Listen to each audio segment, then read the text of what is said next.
to film a program on Momoko dolls with Allison Hernandez, and right now she's opening them and it's so fun. So I was like, I'm gonna grab the camera. Y'all, look at her hair. Oh my gosh. It is cute. I could just I want hair like that. She is so cute. She's one of the high school idol dolls. So, oh my gosh, I love Momokos. Well, we got these Momoko dolls in, and I'm gonna be honest, I didn't even know of Momoko until they came to here. I didn't even know. So it's a doll discovery. When she told me that she had Momoko dolls, I was like, that is thrilling, because I love Momokos. I have known about them. A friend of mine had one, and I saw it in her doll room, and then I was very lucky to be able to see them in Japan when I was there. They had them at the A-Zone store for sale, and so I just think they're beautiful dolls. Where's your head, honey? Look at her. She's so, oh, she's got a broken neck. Oh, dang. Poor thing. But look, you can put that on, you really can't even tell. Look, I love her color. She's like got a really nice tan. Really, really pretty tan. Oh, gorgeous. All right, what is our next one? She is so sweet. This is an outfit I would actually wear. I love her. Does she have real, no, they're fake pockets. But look at her little feet are wrapped up. She doesn't have her shoes, but look how cute she is. Cute little hairstyle. Sleek bob, yep. Really pretty. I love these dolls because they're very like jointed. They also, if you're a Blythe fan, they have the same sort of, they can wear Blythe clothes. So they have that same sort of proportion. They're 1/6 scale fashion doll. I do like that and argyle her like sweater. Wool shorts. Very schoolgirl. Very, very schoolgirly. She's called the British boy style. There you go. So very British. Love the hair. Boy. Yeah. And I love that she has like a darker eye. It's a blue, but it's a very, very dark grayish, bluish eye. That's really pretty. How many Momokos do you have? I have 4 Varukos and 1 Momoko.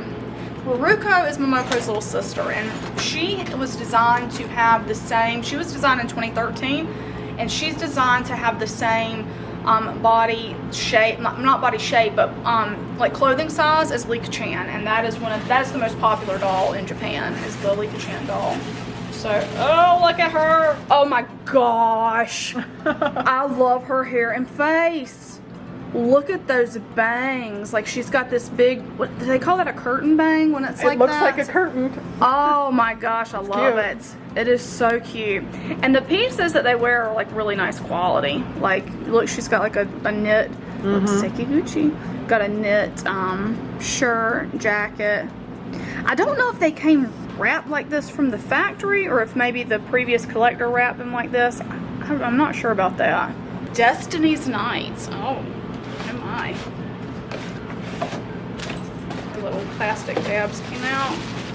Let's see Destiny. Oh, she's like a snow princess. Oh, look at that. Look at her eyes. They're like grayish. Yes, they are gray. She's got like a dark gray pupil and then like a light gray iris. Really soft pink makeup and like very pale blonde hair.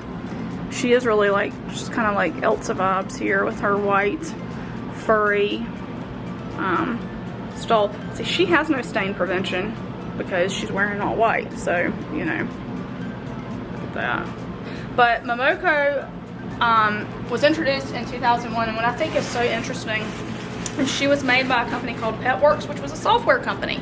So a software company decided to make a doll. Now, doll collecting culture in Japan is huge, so it's a big deal there, and so I guess they wanted to get in on the game, and it's just really fascinating to me that a software company made a doll, and then they turned over the doll making to Sekiguchi, what we've seen on the tags and on the boxes, and also they do some dolls. They do a few, like a limited run of dolls every year.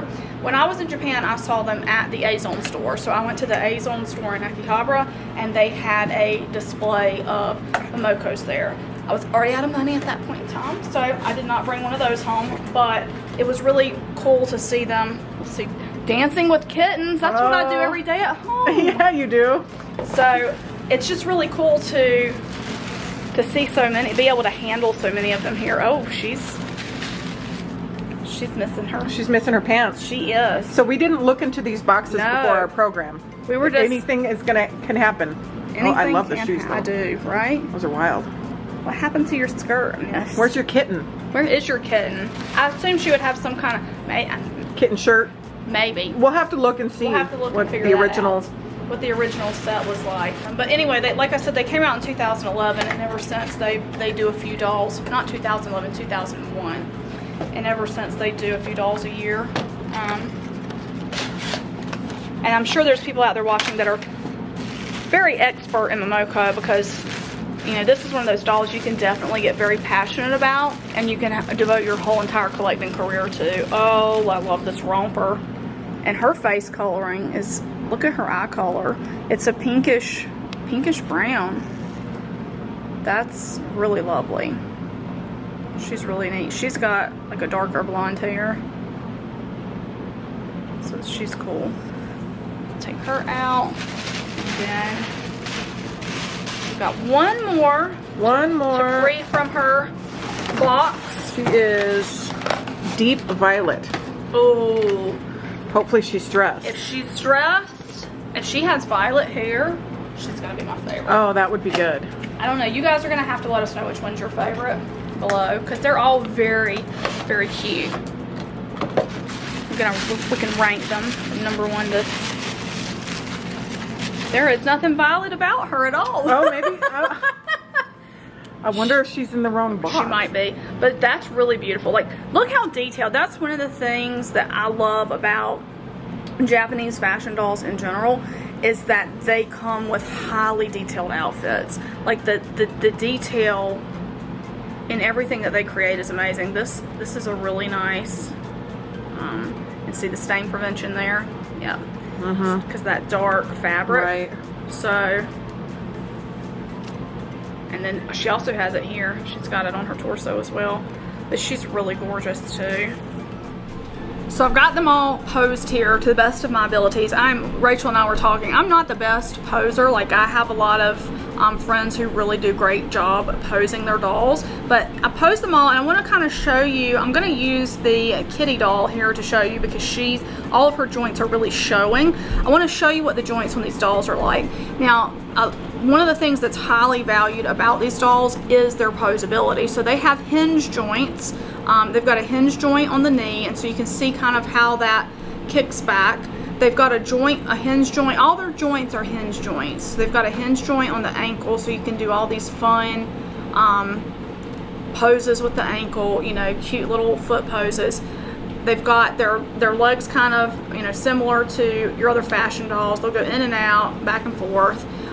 They don't have a torso joint, but in their arm, they've got a hinge in the elbow.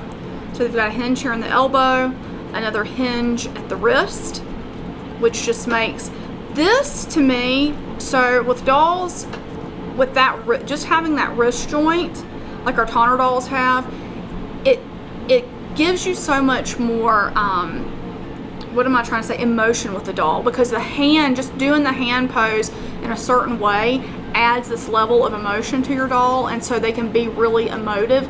And see, like, you can turn it all around and have her like this. So there's a lot of fun things you can do with those added jointing and that added flexibility. And then their heads are on like a ball, similar to, you know, other fashion dolls. So, but their hair is rooted. They all have rooted hair, and I think it's like, I'm feeling it, and I think it's probably like a saran hair, but I'm not 100% sure about that. I couldn't tell you that for a fact.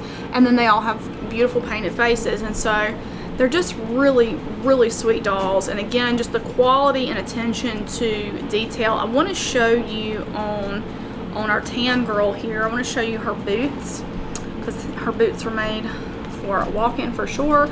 They're split through the back. And that's how the other shoes are, the wedges are as well, just for ease of putting them on. So I really like that. And I really think she's really cute. She's so pretty with her, and she's got she's got real pockets in the back. So how many of you out there, if you wear jeans with pockets in the back, do you ever put your cell phone in that back pocket? I do. I always do that, so she can see. That's one of the fun things you could do, like her little thumbs out, So that's a cute pose. Like you could have her doing this and then, oh, she's got, look underwear. Look at this. That is so cute and so sassy. Look at those cherries there. Wow. That's one of the fun things about doll discovery is you know, I know about Momoko, but I don't have a lot of Momoko, so it's fun when you get one in your hands and you kind of just like, you know, you're able to do this. You know, these are wrapped because of stain prevention. So this ABS material, it can stain, and especially with dark fabrics, it'll stain. And so they've wrapped this doll's waist completely in saran wrap to prevent this fabric from bleeding into the plastic. But then because her shirt is white, you can see her torso's not wrapped.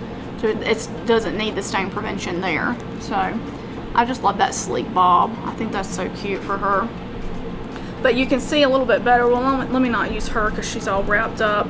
The wrapping does make it a little harder to pose them because I was trying to, you know, put them here, line them up here, and it makes it a little bit harder to, which is the one I was struggling with. I think it was her. I was struggling to move her legs because she's wrapped so tightly. Oh, I'm gonna show you this too. Another fun discovery. She's got black panties, but you see they're on over the stain prevention. So, and you can remove that stuff. You can wash. A lot of these things probably are not actually ever going to bleed, but if you're a vinyl or plastic doll collector like I am, and have you ever gotten a doll that's actually come stained? I've gotten a few that were stained from tights or something they were wearing. You can take these things off and wash them in like a vinegar bath, like a cool water and vinegar, to kind of like set the dye and just get any extra dye out, and then you can remove the stain prevention stuff if you want to, and that'll make your doll a little more poseable because that does hinder a little bit the mobility. But oh yeah, I wanted to show you the ankles because the ankles were not as visible in the shoes, but you can see the ankles.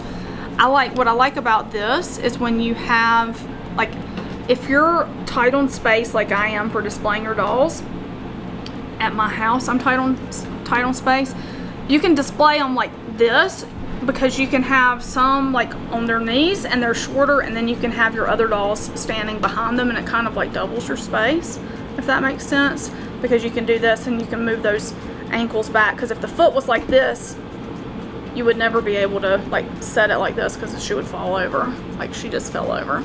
But I really like that added flexibility. And this is one of those kinds of dolls that encourages play and encourages photography because you can do so many fun poses and so many fun things. And props, like props with these dolls are really fun because of the way they're able to like embrace things. You see kind of how she can do a little bit of a praying mantis here, you know, just doing some fun stuff. So I think that's super sweet. Just really fun poseable dolls from Japan, and the hairstyles are so fun. Like, I love this. That hairstyle is too much fun. But I think they're really awesome dolls. Again, introduced in 2001. She has a little sister named Maruko, and they do have a bit of like, they have people that are devoted collectors to these dolls that really love the different outfits, the different hairstyles, the different face painting that's available, and they're not, you know, they're not too difficult to find here in the States. You can see we have like a whole pile of them here, but they're not the easiest to get either because they are a Japanese fashion doll. That's one of the great things about the internet is you can usually find these things. So thank you so much, Allison. Absolutely. Learned a lot. It was my pleasure. I enjoyed playing with the Momokos. It was fun discovering the Momokos.